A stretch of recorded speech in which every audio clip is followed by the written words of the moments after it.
মোদী নামে ধনপুরে উপনির্বাচনে বিজেপি প্রার্থী বিন্দু দেবনাথকে ভোট দেবেন ভোটাররা।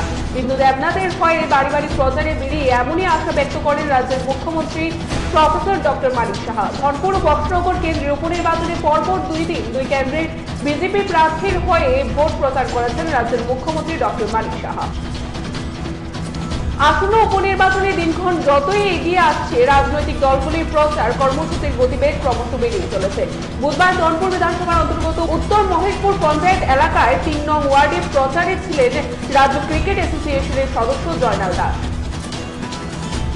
টিপ্পাল্যান্ডের দাবিতে ফের দিল্লি গেল আইপিএফটি। বুধবার দেশের রাজধানী দিল্লিতে গণ অবস্থানে বসেন দলের নেতা কর্মীরা। প্রায় 15 বছর ধরে আইপিএফটি আন্দোলন চালিয়ে যাচ্ছে। তাদের দাবি ত্রিপুরা এডিসি এলাকাকে নিয়ে পৃথক রাজ্য ত্রিপুরাল্যান্ড গঠন করা। সেই দাবিতে আন্দোলন চালিয়ে যাচ্ছে আইপিএফটি দল। তারিখের পর তারিখ দেওয়া হলেও স্টাইপেন্ড মিলছে না তফসিলি উপজাতি ছাত্রছাত্রীদের, ফলে সমস্যায় স্কুল কলেজে পাঠরত পড়ুয়ারা। বুধবার তাই উপজাতি কল্যাণ দপ্তরের সামনে ধর্ণা সংগঠিত করেন ছাত্রছাত্রীরা। টিএসইউর নেতৃত্বে হয় এই কর্মসূচি। বন আইন সংশোধনী বিল 2023 বাতিলের দাবিতে দেশব্যাপী আন্দোলনে সর্বভারতীয় জন আফ্রিকার সুরক্ষা কমিটি। এবারে আমরা দেখতে পাচ্ছি বুধবার দেশব্যাপী প্রতিবাদ দিবস পালন করে সংগঠন এবং রাজ্যেও হয় প্রতিবাদ বিক্ষোভ কর্মসূচি। বিমানবন্দরে অটো চালকদের বাড়াবাড়ি নিয়ে ক্ষোভ প্রকাশ সুশান্তের। বিভিন্ন সময়ে অটো চালকদের বিরুদ্ধে যাত্রীদের সঙ্গে দুর্ব্যবহারের অভিযোগ উঠে আসছে এবং খোদ পরিবহন মন্ত্রীর কাছেও এ ধরনের অভিযোগ ফের জমা পড়েছে। এই অবস্থায় এই সমস্যার সমাধানের জন্য বুধবার বৈঠক হয় এমবিবি বিমানবন্দরের পুরনো যাত্রী টার্মিনাল ভবনে।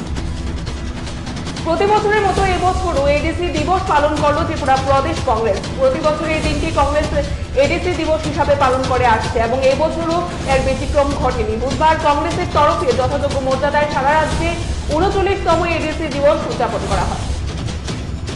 শাসক দল বিজেপিকে টেক্কা দিয়ে প্রচার চালাচ্ছে সিপিআইএম। বড় ধরনের কোনো জনসভা না থাকলেও বক্সনগর বিধানসভা কেন্দ্রে সিপিআইএম প্রার্থীর সমর্থনে প্রতিদিনই চলছে মানুষের বাড়ি বাড়ি ভোট প্রচার। উপস্থিত ছিলেন সোনামুড়া মহকুমা কমিটির সম্পাদক রতন সাহা এবং বিধায়ক শ্যামল চক্রবর্তী, নয়ন সরকার, সুদীপ সরকার সহ পার্টির অন্যান্য নেতৃত্বরা।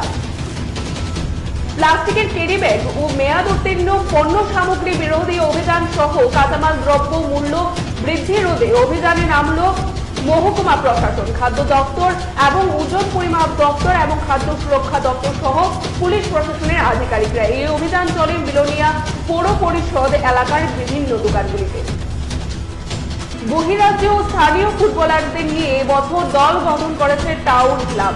দলে রয়েছে 9 জন ফুটবলার। বহিরাজ্যের এবং চন্দ্র মেমোরিয়াল ফুটবল লিগ টুর্নামেন্টে অংশ নেওয়া টাউন ক্লাবের এবছরের বাজেট 6 লক্ষ টাকা। বুধবার ক্লাবের তরফে জার্সি প্রকাশ করা হয়।